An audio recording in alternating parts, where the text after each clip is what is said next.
Hello, and welcome back to 7th grade Latin, chapter 19, guys. As I was saying on Monday, chapter 19, it's the last tricky thing you're going to learn for the whole school year in Latin. We are definitely going to get to chapter 20, but chapter 20 is just the fourth noun declension, which is exciting and not too difficult. It's just a series of new endings. So, if anything, that's just kind of be cool and not too bad. But yeah, chapter 19 has like two pretty important and sizable grammatical concepts. So just hang in there for our last few weeks here before we have a review week. So chapter 18 was all about these passive verbs in the present, future, and imperfect tense. These new endings, ris, tor, more, min, tor, I am verb, you are verb, it is verb, etc. And then now we are getting the perfect passive. Just like we started the year off with perfect tense, you know that the perfect tense is always lurking. So if we learn something in the present, imperfect, and future tense, then we probably have to learn it in the perfect system too, which includes three of its own tenses: perfect, pluperfect, and future perfect. The I have verbed tense, the I verbed tense. So if you look there down there at the bottom, I'm just going to review real quickly what we talked about on Monday because it is kind of complicated and potentially, depending on your taste in knowledge, boring enough to where you wouldn't learn it well. But maybe this is really engaging for some of you. I hope it is. Libera, liberare, liberavi, liberatum. That's a dictionary entry, right? So for just like regular passives, present, future, and perfect passives, we just use that second principal part, that infinitive, liberare. But for perfect passive, we're going to actually use for the very first time that fourth principal part, liberatum. Every verb has a fourth, well, most every verb has a fourth principal part, and that's the part we're going to need to use for our perfect passives. We take that part, we make the ending of that part match the case and gender and number of the subject, and then we use a form of sum esse, and we put the sum esse right next to it to the right, and that sum esse will reflect the person and number and tense of the perfect passive that we're going for. So laudatus sum, I was praised. Laudatus est, you were praised, since est is second person. Laudatus est, it was praised. So we're using the present tense forms of sum esse to get the perfect passive.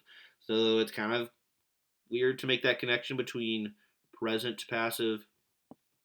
I'm sorry, present tense and perfect, but look at the lower right there to see the relation between the form of sum esse that we're using and the actual uh, um, uh, tense that it'll amount to. So our friend Kupo is standing on top of that information. So yep, sum est, sum est is sunt for perfect, and then for pluperfect, I'm going to jump ahead. We're using the imperfect of sum esse, right? Because imperfect and pluperfect kind of have this connection that we're aware of, maybe, hopefully. And so we would use eram, eras, erat, for I had been praised, you had been praised, it had been praised, etc. And then for future perfect, we use future form of sum esse, right? That makes sense. Ero, eris, erit, erimus, eritus, erunt, future form of sum esse. Yeah, hopefully, I mean, once you start applying that, you're going to realize it's not as bad or potentially boring as it's sounding when I'm saying it, right? That's the deal. When I'm describing these grammatical concepts, they always sound painfully dull and maybe even inscrutable and impenetrable. But then when you start using them, you realize it's like, oh yeah, this isn't really that bad. But yeah, we went through these. Feel free to go through them again if you want to keep working on them. Both fourth principal parts are pretty recognizable, but here's a handful of ones that are a little weird. And then now there is one and a half more concepts for us to go over, and that's what we'll do today.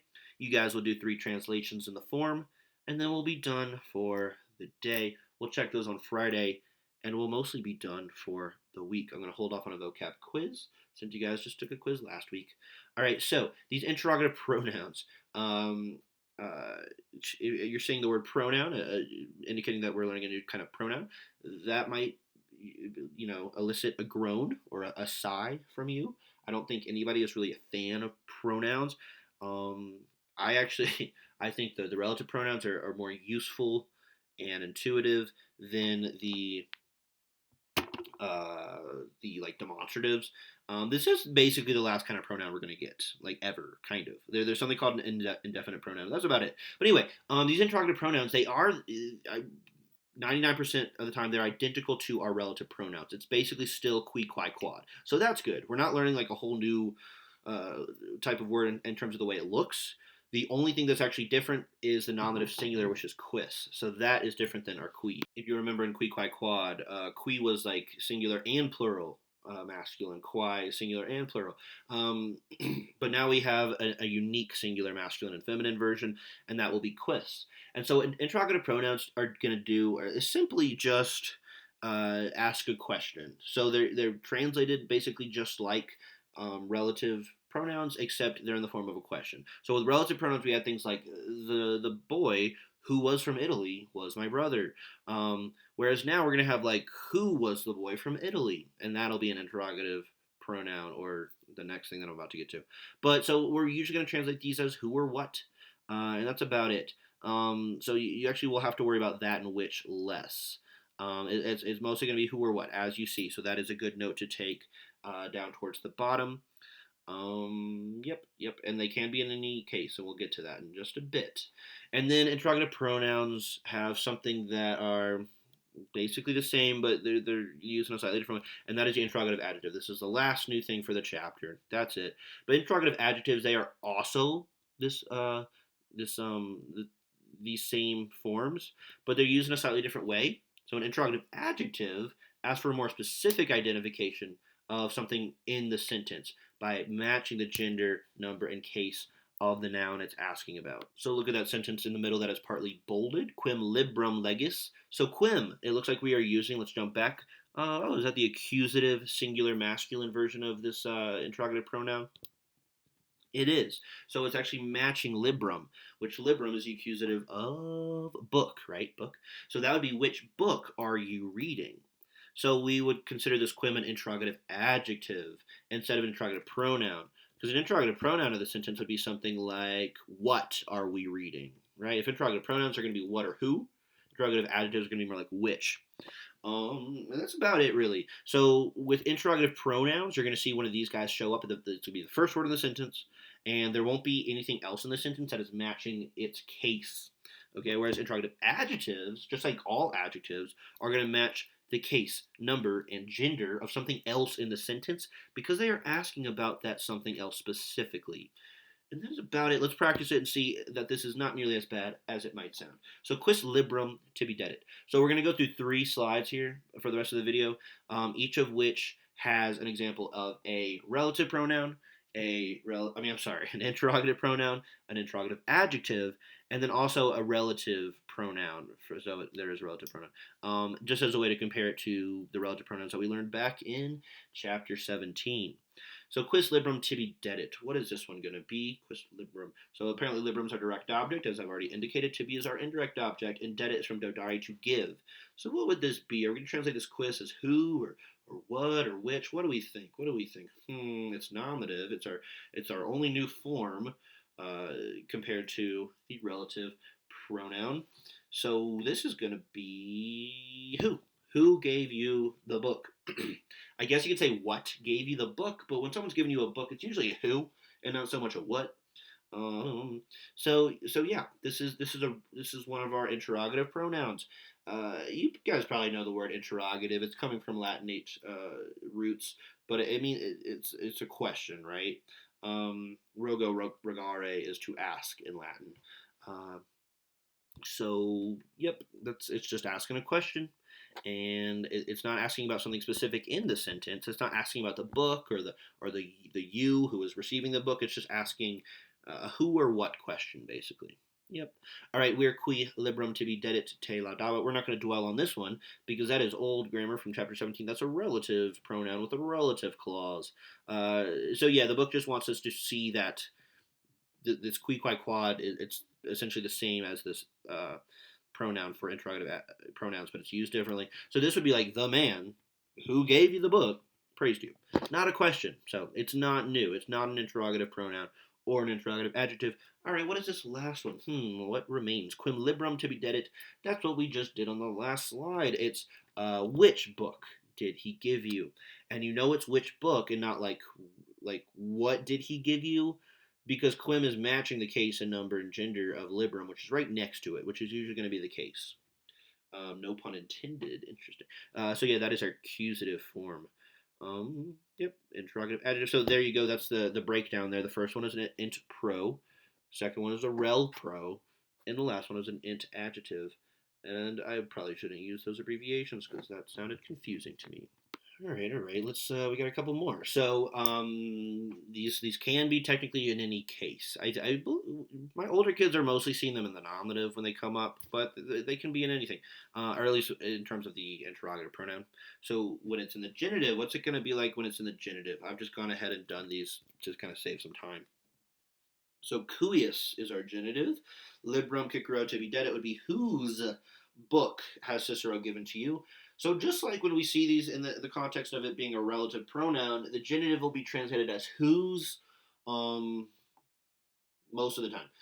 With relative pronouns, sometimes it's like of which, but in this case, whose is going to work. So whose direct object has the subject given the indirect object is the breakdown of the first one. That second one is an example of a interrogative adjective. So this is an interrogative adjective. So of which book was Cicero the author? So the reason we know we're asking about something in the sentence and that is an interrogative adjective and not interrogative pronoun is because cuius, which is genitive, is right next to another genitive, libri. Libri is just good old second inclension genitive for book, right? So of which genitive has Cicero been the author? We would just say was Cicero the author. But, yep. Okay, the last one is just an example of a relative pronoun. So the man whose book the subject gave to you, the indirect object, praised another direct object. Yep. That's just chapter 17 review. All right. Here are some dative examples. Cui is our dative friend. It switches, or this is, along with genitive, it's the version of qui qui quod that is starting with a C instead of a Q. So cui amico librum dedisti. Is this an interrogative pronoun asking a who or what question, or is it an interrogative adjective asking a which question?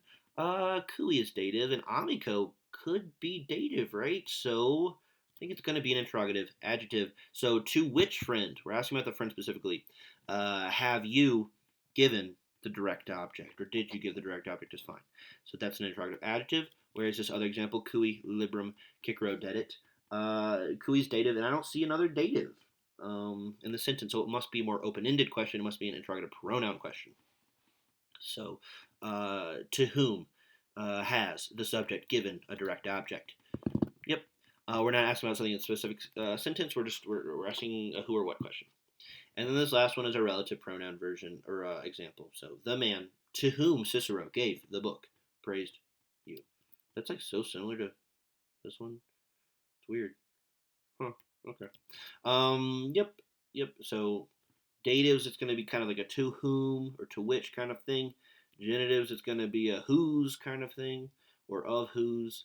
And the nominative is going to be more just like a who or what. Yep, or like a which subject kind of question.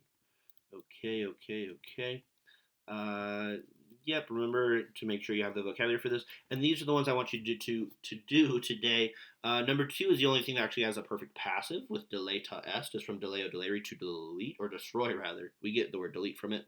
But number 1 and 3 have interrogative adjectives and or pronouns. You tell me. If you don't want to use the color-coded versions of these, just don't pause the screen on the video on the screen and just do them without looking at this. But if you want to pause it here, you have some color coding help, and I'll make sure that I add the key. So do this for Friday. We will check them on Friday, and I will talk to you all then. Also, yeah, at the bottom of this, I will add a little guide for how to differentiate interrogative pronouns and adjectives in the most simplest of terms. All right, good luck with these, and voila.